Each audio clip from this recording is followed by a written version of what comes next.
इस वीडियो में हम term related to bending process पढ़ेंगे। मतलब नमन प्रक्रिया से रिलेटेड जो भी हमारे पद हैं उनको हम पढ़ेंगे।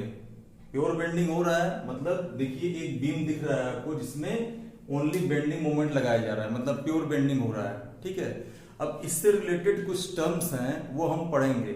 जब इस पे बेंडिंग मोमेंट लगाया जा रहा है तो ये झुक जा रहा है कुछ इस तरह से। नीचे आप दिख रहा है फिगर, कुछ इस तरह से ये झुक जा रहा है। ठीक, अब झुकने के बाद क्या हो रहा है कि जो नीचे वाले लेयर, कई सारे लेयर्स भी हैं आपको दिख रहा है, पैरेलल लेयर्स हैं जो कि लॉन्गिट्यूडनल एक्सिस के पैरेलल हैं, समांतर हैं, कई सारे लेयर्स हैं। तो जब ये झुकेगा, बेंडिंग मोमेंट लग रहा है तो ये झुकेगा, इस तरह से झुका हुआ है।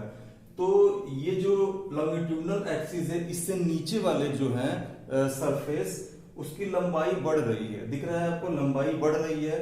और जो लॉन्गिट्यूडनल एक्सिस से ऊपर वाले जितने लेयर्स हैं उनकी लंबाई घट रही है। लेकिन आप देख रहे होंगे कि बीच में कोई एक ऐसा लेयर भी होगा जिसकी लंबाई में कोई चेंज नहीं हो रहा है, ना उसकी लंबाई बढ़ रही है ना घट रही है। ठीक, उस लेयर को हम कहते हैं न्यूट्रल लेयर। क्या कहते हैं? Neutral layer. ये जो है न्यूट्रल लेयर है।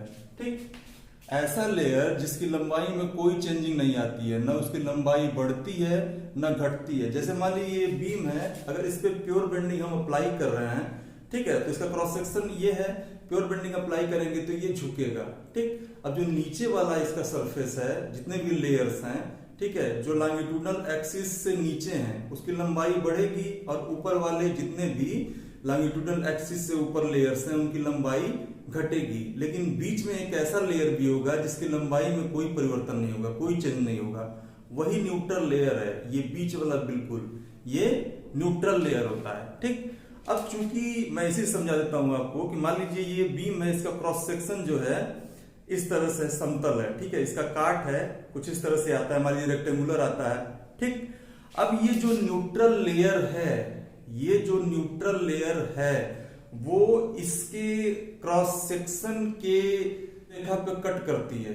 ठीक है, जिस रेखा पे कट करती है, ठीक, ये जो न्यूट्रल लेयर है उसका ये क्रॉस सेक्शन है इसका समतल जिस लाइन पे कट करता है, मतलब NN पे कट करता है, उसको कहते हैं न्यूट्रल एक्सिस। क्या कहते हैं? Neutral axis. बहुत सारे लोग न्यूट्रल एक्सिस और न्यूट्रल लेयर में कंफ्यूज रहते हैं कि वो समझते हैं कि न्यूट्रल लेयर ही न्यूट्रल एक्सिस होता है। लेकिन न्यूट्रल एक्सिस क्या होता है? जैसे मान लीजिए कि ये जो बीच वाला है बिल्कुल ये न्यूट्रल लेयर है। ठीक, लेकिन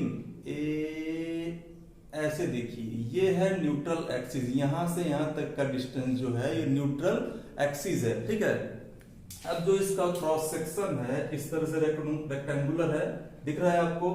अगर ये 1 पॉइंट और 2 पॉइंट को ऊपर हम बढ़ाएं तो एक पॉइंट O पे मिलते हैं, और इनके किनारों को भी बढ़ाएं तो उसी पॉइंट पे वो मिलते हैं।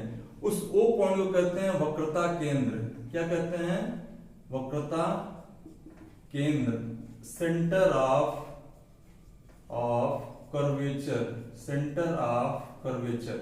ठीक, अब सेंटर ऑफ कर्वेचर O से ये जो न्यूट्रल लेयर है उसकी रेडियल डिस्टेंस या त्रिज्य दूरी, उसको कहते हैं रेडियस ऑफ कर्वेचर R। क्या कहते हैं? Radius of curvature R, radius of curvature R, या वक्रता त्रिज्या, वक्रता त्रिज्या। ठीक, प्योर बेंडिंग हो रहा है तो इससे रिलेटेड आपने 2-3 टर्म्स पढ़े। इसमें पहला है न्यूट्रल लेयर, न्यूट्रल एक्सिस, और तीसरा है आपका सेंटर ऑफ कर्वेचर, और चौथा एक चीज और आपने पढ़ा है कि रेडियस ऑफ कर्वेचर क्या होता है। ठीक है, देखिए यहां पे समझिए, ये बीच वाला जो है न्यूट्रल लेयर है, ये वाला जो है न्यूट्रल एक्सिस है, ये वाला न्यूट्रल एक्सिस है। ठीक है, अब जब इसका प्योर बेंडिंग हो रहा है तो इसके किनारे हैं, इनको बढ़ाएंगे तो एक पॉइंट मिलेंगे, वो सेंटर ऑफ कर्वेचर है। और उस पॉइंट से जो न्यूट्रल लेयर का त्रिज्य दूरी है या रेडियल डिस्टेंस है उसको हम कहेंगे रेडियस ऑफ कर्वेचर या वक्रता त्रिज्या। आई होप आपको वीडियो समझ में आया होगा। वीडियो पॉज करके अच्छे से समझिएगा। कोई भी डाउट हुआ कमेंट बॉक्स में पूछ सकते हैं, और चैनल पर नए हो तो सब्सक्राइब कर लीजिएगा। Thank you very much.